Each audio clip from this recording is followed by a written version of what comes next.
What are your dreams, passions, gifts, and interests? Right. My dreams, passions, gifts, and interests. Right. Start from the back. Interests. I'm an artist and I like the outdoors. I like to craft. Um, and sometimes I like hanging out with people, but most of the times I like the outdoors and adventures in life.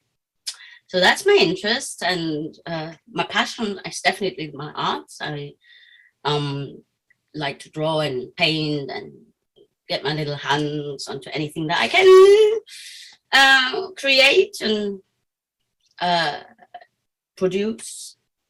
I have um, dreams that I have this new project where I'm writing, and I'm hoping that it might even get into the chance of becoming actually a play. So it's about adoption, and I hope that it might turn out enough to be, yeah, maybe shown. I don't know, even if it's only in a small circle. I don't know. But first of all, I need to have it finished written, and that's what I'm just at the moment doing. Yeah, I think that's sort of a short summary of all that. Hope so.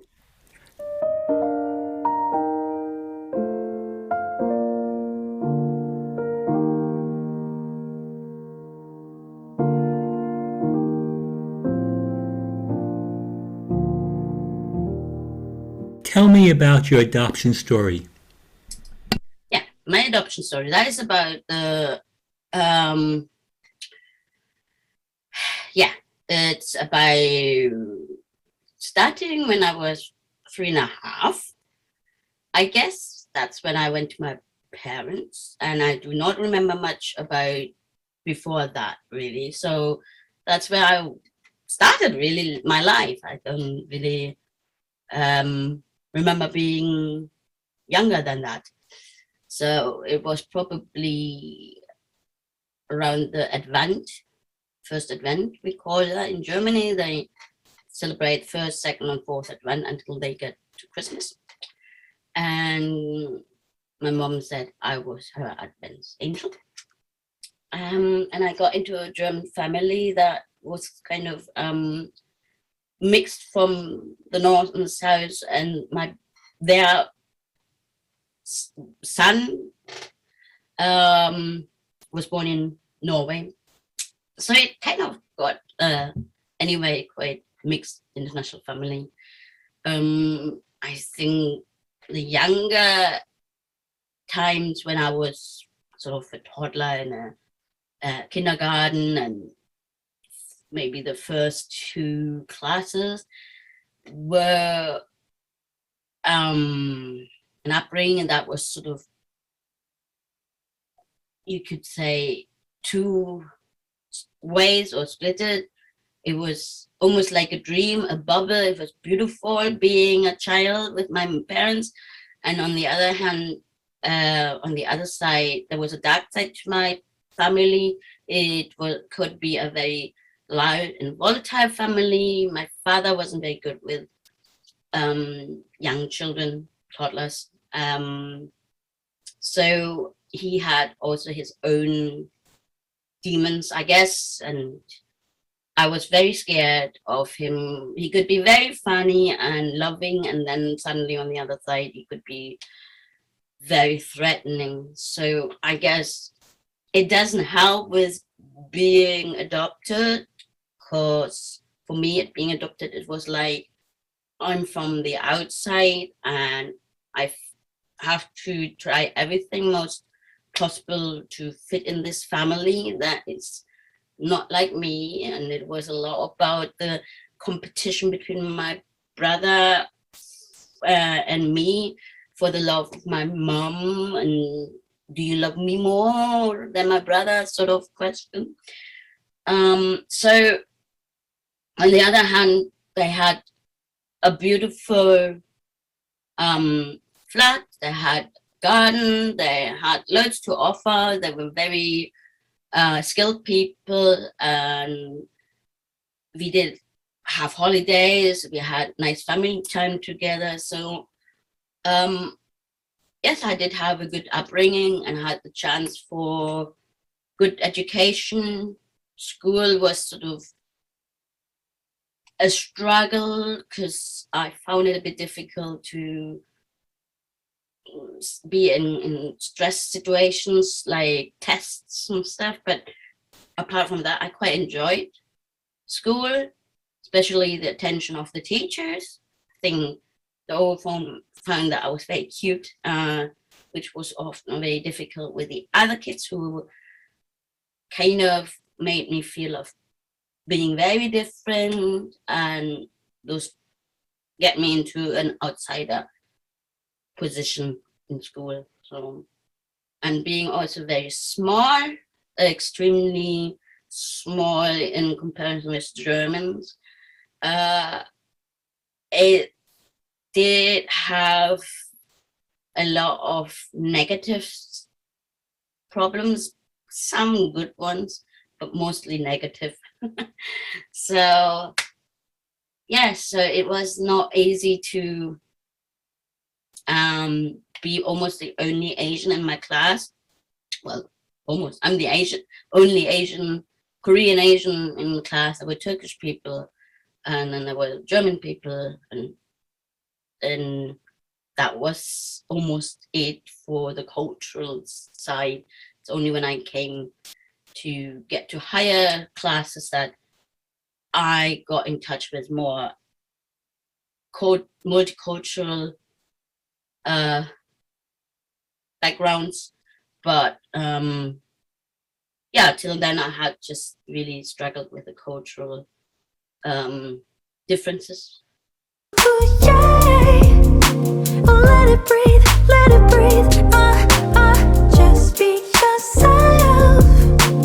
너를 위한 달콤한 시간. So I was quite a loud, boisterous, and strong person, but which also often got me into trouble because I couldn't sit still.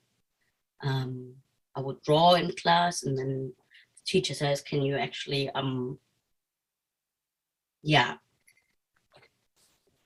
listen to me while drawing?" Anyway, they doubted it. So yes, I think it was really difficult to grow up as an adopted person in a society that wasn't really prepared for international adoption, I'd say. I don't know how it prepared that well for national adoption, but knowing social work history, they weren't that prepared either for national adoption, I think. So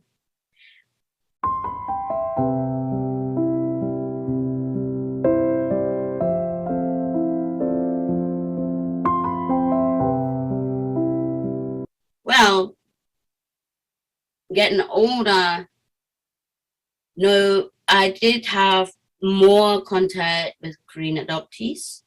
And then 1995, the computer era, where everyone suddenly got a computer and had access to internet, it opened up a whole new world for me. And that way I got to know other Korean adoptees, seeing that actually I'm not the only one and there are other people struggling. And it is actually only that nowadays I meet actually also Korean adoptees that don't struggle too much, where things have got a bit more supportive for them, a bit more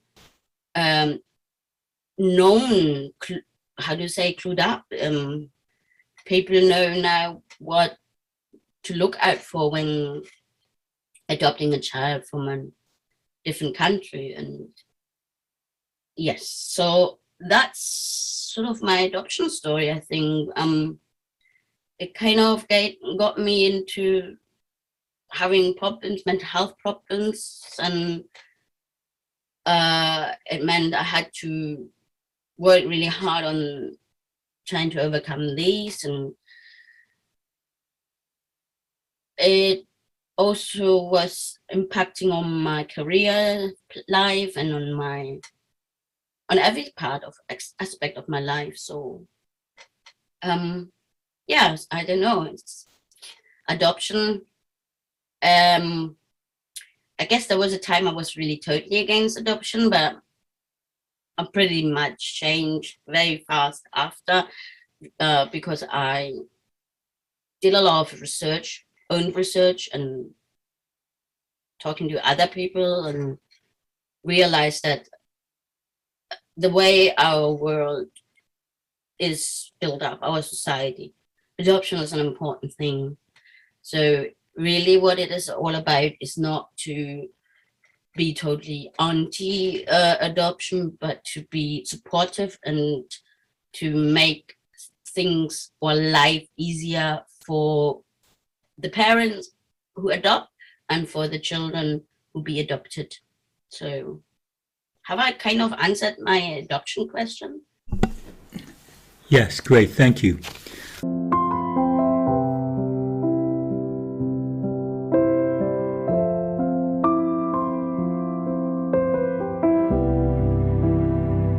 What would you tell your younger self?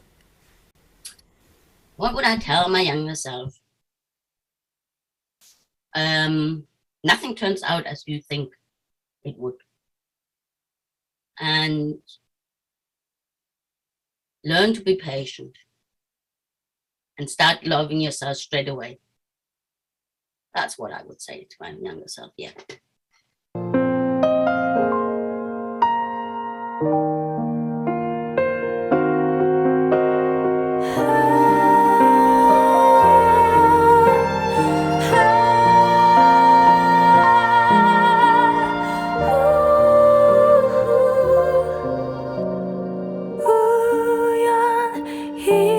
우연이라도